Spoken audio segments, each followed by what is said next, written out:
Hello बच्चों, आइए इस प्रश्न को पढ़ते हैं। बोला जा रहा है कि चेहरा देखने वाला एक अवतल दर्पण का फोकस दूरी 0.4 मीटर है। अपने चेहरे का 5 गुना प्रतिबिंब देखने के लिए दर्पण को चेहरे से रखने की दूरी है। पहला ऑप्शन है 1.3 मीटर, दूसरा ऑप्शन है 0.4 मीटर, तीसरा ऑप्शन है 0.16 मीटर और चौथा ऑप्शन है 0.32 मीटर। आइए इस प्रश्न के मुख्य अवधारणा की हम चर्चा करें। मुख्य अवधारणा, बात करें अगर हम एक दर्पण की, तो वो चाहे उत्तल हो चाहे अवतल हो, उसके लिए जो आवर्धन होता है उसको लिखा जाता है ऋण वी भागे यू, या इसको ऐसे भी लिखा जाता है प्रतिबिंब की ऊंचाई भागे वस्तु की ऊंचाई।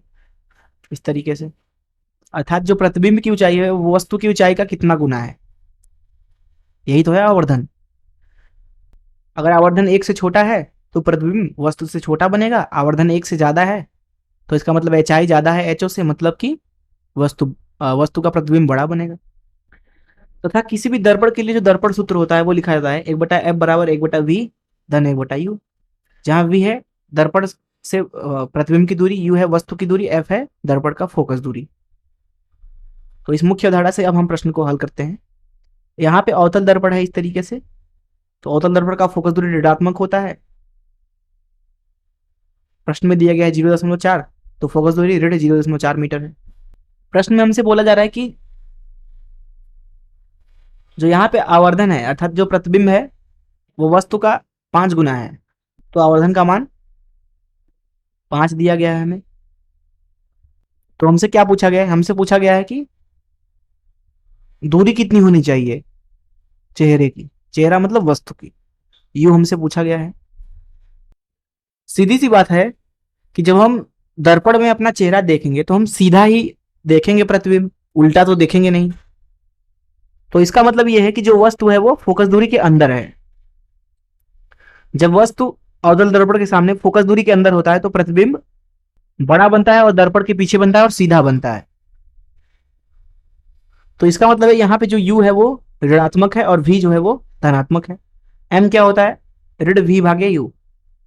तो जब v यहाँ पे धनात्मक है, u यहाँ पे ऋणात्मक है, तो m का धनात्मक मान लेना होगा। तो m जो है वो धन 5 है। इसका मान कितना दिया गया है, धन 5। तो यहां से आप बोल सकते हो कि जो v है वो कितना है, ऋण 5u। f का मान और v का मान हम दर्पण सूत्र में उठा के डाल देते हैं, तो हमारे पास में होगा 1/f बराबर 1/v, v की जगह ऋण 5u डाल दिया धन 1/u। ये कितना हो जाएगा, 1/u उभयनिष्ठ हो गया, ऋण 1/5 धन 1, ये कितना हो गया 4/5u। तो यहां से आपको दिख रहा है कि जो 5u है वो कितना है 4f के बराबर। तो u आ रहा है आपके पास में 4/5f, f का मान कितना है ऋण 0.4। तो u कितना आ रहा है आपके पास में 4×4=16 ऋण 1.6/5 मीटर में। तो यह कितना आ रहा है ऋण 0.32 मीटर। आइए देखते हैं कौन सा ऑप्शन सही है। डी ऑप्शन सही है।